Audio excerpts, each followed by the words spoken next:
ሰላም። ሰሞኑን በሶሻል ሚዲያ በቲክቶክ ላይ ቫይራል የወጣ አንድ ቪዲዮ አለ። በዛ ቪዲዮ ዙሪያ ምንም አይነት ምላሽ ላለመስጠት ራሴን አቅቤ ቆይቻለሁ።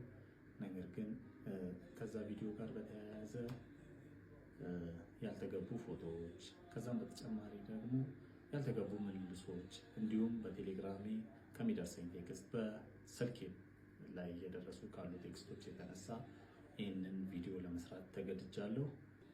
በዚህ ቪዲዮ ዙሪያ አንድም ለባለ ታሪኳ፣ ሌላም ደግሞ ይህንን ታሪክ ይዛችሁ በሶሻል ሚዲያ ላይ እያዘዋወራችሁ ላላችሁ እና ያልተገባ ነገር እያደረጋችሁ ላላችሁ ሰዎች መልእክቴን ለማስተላለፍ ነው በዚህ ቪዲዮ የመጣሁት። በመካከላችን የነበረው ግንኙነት ከተቋረጠ ከ2 ዓመት ከ10 ወር በኋላ እንዲህ ያለ እጅግ ከእውነት የራቀ ስክሪፕትድ የሆነ ታሪክ ይዘሽ በመምጣትሽ እጅግ በጣም አዝኛለሁ። ይህ የፈጠራ ታሪክ ቢዝነስን ሰፖርት ከማድረግ ብቻ ነው ብዬ በማሰብ ነገሩን ደግሞ የበለጠ ለማካረር በማሰብ ጉዳዩን በእግዚአብሔር ፊት ትቼው የነበረ ቢሆንም ይህ ጉዳይ ግን ከዛ እየዘለለ አሁን ደግሞ የተለያዩ ፖድካስቶች ላይ እንዲሁም ደግሞ እዛው ቲክቶክ ፕላትፎርም ላይ እየቀጠለ ስለሆነ ምላሽ ለመስጠት ቪዲዮዎችን ለመስራት ተገድጃለሁ። በመካከላችን የነበረው ግንኙነት ከተቋረጠ በኋላ በተደጋጋሚ ሽማግሌ በመላክ እንዲሁም ጓደኞቼ እኔም ደጋግሜ በመገኘት ነገሮችን ለመፍታት ሞክረናል። ነገር ግን በጊዜው የነበረው ምላሽ ምንም መልስ ያለ መስጠት ነው። ከዛ ጋር በተያያዘ እኔም ለረጅም ጊዜ ከመሞከር በኋላ በነገሩ ተስፋ ቆርጬ ነገሮችን ሁሉ ትቼ የራሴን መንገድ ይዤ ቀጥያለሁ። እሷም ደግሞ አብረን እያለንም ከተለያየም በኋላም በጣም ብዙ የተለያዩ ቪዲዮዎችን በዚህ ሶሻል ሚዲያ ላይ ስትሞክር ቆይታለች።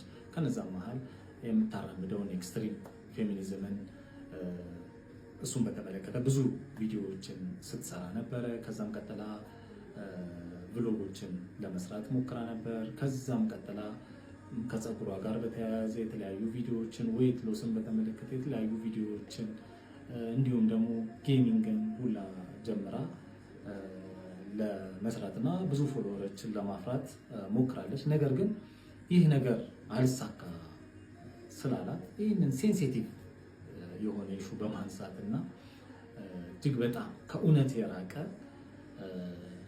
ልቦለድ የሚመስል ታሪክ በመፍጠር ሰግጥ ፈምስ በሚለው ስትራቴጂ መሰረት እሷ ፌመስ ለመሆን እኔን መስዋዕት አድርጋ አቅርባለች።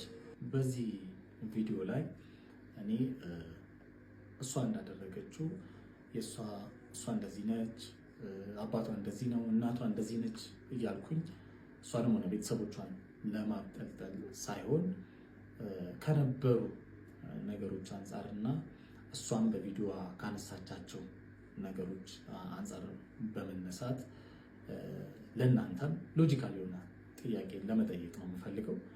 ከነዛም መካከል አንዱ ምንድን ነው፣ በጣም የተማረች ሴት፣ ቤተሰቦቿ በጣም ሰፖርቲቭ የሆኑ ሰው እንደሆነች ተናግራለች። ነገር ግን ቪዲዮቿ ላይ ስትናገር ከሰርጋችን በፊትም እጅግ በጣም ብዙ የሆኑ ግጭቶች በመካከላችን ነበረ። ይህ ሆኖ እያለ ቤተሰቦቿ ሰፖርት የሚያደርጓት ከሆነ እሷም ደግሞ እጅግ በጣም የተማረች ሴት፣ ነገሮችን ማስተዋል የምትችል ከሆነች እውነትም ደግሞ እንደዛው አይነት ሴት ነች እና እንደዛ አይነት ነገሮች ሲመጡባት ውሳኔዎችን ለመወሰን እንዴት ሳትችል ቀረች? የመጀመሪያው ጥያቄ ነው። ከዚሁ ጋር ደግሞ በተያያዘ እሷ ያነሳችው ሀሳብ ላይ በጣም በስፋት ሲዘዋወር የነበረው እንዴት ዲኮሩን ልትሰራ ቻለች የሚለውን ለመመለስ ያህል ነው። ቀድሞ እኔና እሷ ስንስማማ በእሷ በኩል 50 ሰው፣ በእኔ በኩል 50 ሰው ተጠርቶ ወደ 100 ሰው የሚጠጋ ሰው ተጠርቶ በጣም ቀላል የሆነ ዲኮር ሰርተን ከዛም በኋላ ትንሽ ፕሮግራም አድርገን ሰርጉ በዛ መልኩ እንዲከናወን የታቀደ ነበረ። ነገር ግን ሰርጉ እየተቃረበ ሲሄድ በእሷ ቤተሰቦች ግፊት ሰርጉ ወደ ትልቅ እንዲያድግ ሆኗል። በዛም እሷን በቪዲዮ ገልጸዋለች። በእነሱ ሳይድ 500 ምናምን ሰው እንደተጠራ፣ በእኛ ሳይድ ደግሞ 100 አካባቢ ሰዎች እንደተጠሩ ተናግራለች። ኤክስፔንሲቭ የሆኑ ቦታዎችንም አንደኛ እኔ አልመረጥኩም፣ የእሷ ቤተሰቦች ግፊት ነው። ምክንያቱም የሰርጉ ቦታ ትልቅ መሆን ነበረበት፣ የሚጠራው ሰው እየበዛ ስለሄደ ማለት ነው። በመቀጠል ደግሞ ሌላው ደግሞ ዲኮሩን በአጠቃላይ ማኔጅ ታረግ የነበረችው እሷ ነች እና ዲኮሩ ሊሰራ ሰርጉ ሊሆን 3 ቀን አካባቢ ሲቀረን ዲኮሩን እሷ እንዳለችው አባቷ እኔ ከፍዬ ላሰራ ብሎ ነበር። ነገር ግን እኔም እሷም ተነጋግረን ስፔሻሊ ደግሞ እሷ ነበረች ያን ነገር ዲሳይድ የምታደርገው ዲኮሩን ከዲኮር ጋር በተያያዘ እና ያንን ነገር አብረን በጋራ ወስነን ዲኮሩን እኛ እንደምንሰራ ተነጋግረን ልንሰራው ሞክረናል። ነገር ግን በዕለቱ በአንዳንድ ነገሮች አለመሰካካት ምክንያት ዲኮሩን ላንጨርስ ችለናል በዋዜማው። እንደውም የሰርጉ ዕለት እኔ ቦታው ድረስ ተገኝቼ እስከ 6 ሰዓት ዲኮሩን ሌሎች ልጆች ተቀጥረው መጥተው እሷ እንዳለችው አባቷ ከፍሎ ሌሎች ልጆች መጥተው ዲኮሩ እንዲጠናቀቅ ሆኗል። ከዚህም በተጨማሪ በገንዘብ ዙሪያ ያነሳቻቸው ኢሹዎች አሉ። በመጀመሪያ ዲኮሩን በሚመለከት ሙሉ ለሙሉ የዲኮሩን ገንዘቡን ጨምሮ ማኔጅ የምታደርግ የነበረችው እሷ ነች። ገንዘቦች በጠቅላላ የሚገቡት ወደ እሷ አካውንት ነበረ። ከዛም በተጨማሪ ደግሞ የኮፊ ሾፑን ገንዘብ ማኔጅ የምታደርገው እሷ ነች። ኢቨን ኢፍ ደግሞ እኔ የምሰራው የራይድም ገንዘብ በእሷ በኩል ነበረ ማኔጅ የምናደርገው። ቶታሊ ገንዘቡን ኮንትሮል የምታደርገው እሷ ነበረች። ከዛም በኋላ እዛው ላይ ያነሳችው አንድ ሹ ደግሞ እንደ ትልቅ ግጭት ስልኬን እስከ መስበር ደረስኩ ያለችበት ግጭት የመጣው አንድ ቲቪ ስቴሽን ላይ የዲኮር ስራ ለመስራት በመስማማታችን ለዛ ቴሌቪዥን ስቴሽን የሚያስፈልጉ የዲኮር እቃዎችን ለመግዛት ወደ መርካቶ በምንሄድበት ጊዜ የእቁብ ገንዘብ ደርሶን ነበረ። ያንን ገንዘብ በወቅቱ ጓደኛዬ የባንክ ክፍያ ስለነበረበት ለሱ አሳልፌ ሰጥቼ ከዛም በኋላ እኔ ደግሞ ከሌላ ጓደኛዬ ገንዘብ ተበድሬ አምጥቻለሁ። ነገር ግን በዛ ጊዜ ወደ ግጭት ውስጥ የከተተን የእቁብ ገንዘቡን እያለን ለምን ወደ ሌላ ብድር ውስጥ መግባት አስፈለገ የሚል ነገር አጋጭቶን ነበር። በዛ ሰዓት ደግሞ እኔም በነበረው ግጭት መሀል በጓደኞቼ አትምጪ አይነት ንግግሮች መጥተው ነበረ። ያ ነገር በጣም አበሳጭቷት ስልክ እስከ መስበር ምናምን ድረስ ደርሳለች በወቅቱ። እኔም ደግሞ ያ ነገር ጥፋትም ስለሆነ ይቅርታ ጠይቄ አልፏል። ከዛም በተጨማሪ ኮንትሮል እደረጋለሁ ውሃ ለመጠጣት እስከማልችል ድረስ ምናምን የሚሉ ሌሎች ሀሳቦችን ከዛም በተጨማሪ ሌሎችም እዚህ ማህበራዊ ሚዲያ ላይ ሊወጡ የማይገቡ ስፔሻሊ እንደኖርንበት ማህበረሰብ እንዳደግንበትን ቤተሰብ እንደዚህ አይነት ኢሹዎች እዚህ ሶሻል ሚዲያ ላይ ወጥቼ ለማውራት እኔ እንደዛ አይነት አስተሳሰብም ስለሌለኝ እዚህ ሶሻል ሚዲያ ላይ ወጥቼ መናገር አልፈልግም። ከነዛ ጋር በተያያዘ የተለያዩ ውሸቶች ፈጥራ ታሪኩን በማጋነን ለዚህ አድርሰዋለች። በመጀመሪያ እንደዚህ አይነት ስብዕና የለኝም።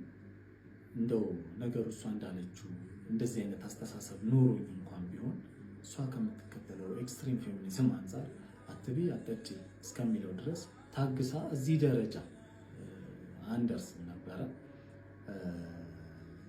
ነገር ግን ለዚህ አስተሳሰብ እና እንደዚህ አይነት ውሸቶችን ለመፍጠር የዳረጋት ብዬ ማስበው አንደኛ የነበረባት ቻይልድሁድ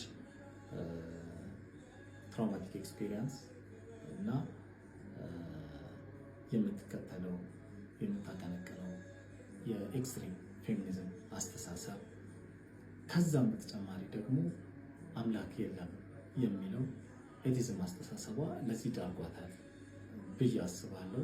ምክንያቱም መጽሐፍ ሲናገር እግዚአብሔርን ለማወቅ ባልወደዱት መጠን እግዚአብሔር የማይረባውን ያደርጉ ዘንድ ለማይረባ አእምሮ አሳልፎ ሰጣቸው ተብሎ እንደተጻፈው ይህንን የማይረባ ነገር ታደርግ ዘንድ አእምሯን ለማይረባ ነገር ተጠቅመዋለች ብዬ አስባለሁ። ይህ ደግሞ ከእርሷ ብቻ ሳይሆን የሰይጣን የሆነ አስተሳሰብ ነው ብዬ አምናለሁኝ።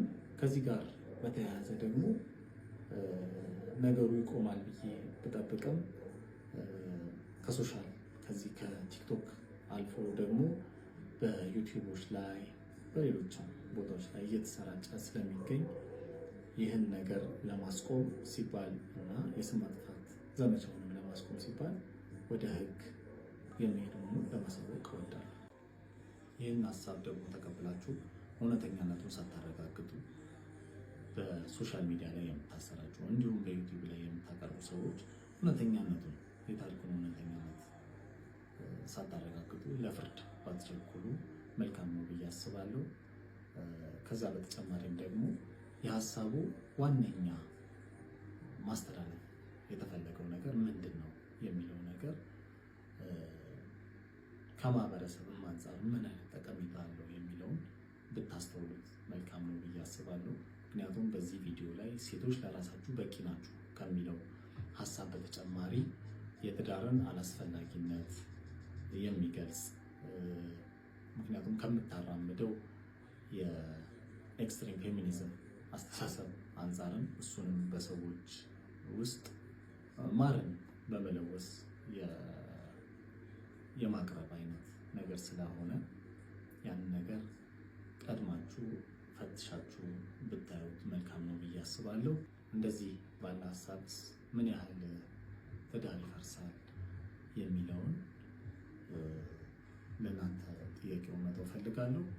ሆኖ በመካከላችን ከተፈጠረው ልዩነት በኋላ እኔ ከወደቅኩበት ጌታ ኢየሱስ ክርስቶስ አንስቶኝ ታሪኬ ሙሉ ለሙሉ ቀይሮ ለክብሩ አቁሞኛል። መጽሐፍ ሲናገር ማንም በክርስቶስ ቢሆን አዲስ ፍጥረት ነው፣ አሮጌው ነገር አልፏል፣ እነሆ አዲስ ሆኗል ተብሎ በሁለተኛ ቆሮንቶስ 5:17 ላይ እንደተጻፈው እኔም አዲስ ፍጥረት ነኝ። ስለዚህ ከነዚህ ሐሰተኛ ቪዲዮዎች ጋር የተያያዘ ምንም አይነት ሀሳብ ከዚህ በኋላ የማልሰጥ መሆኑን ለመግለጽ እወዳለሁ።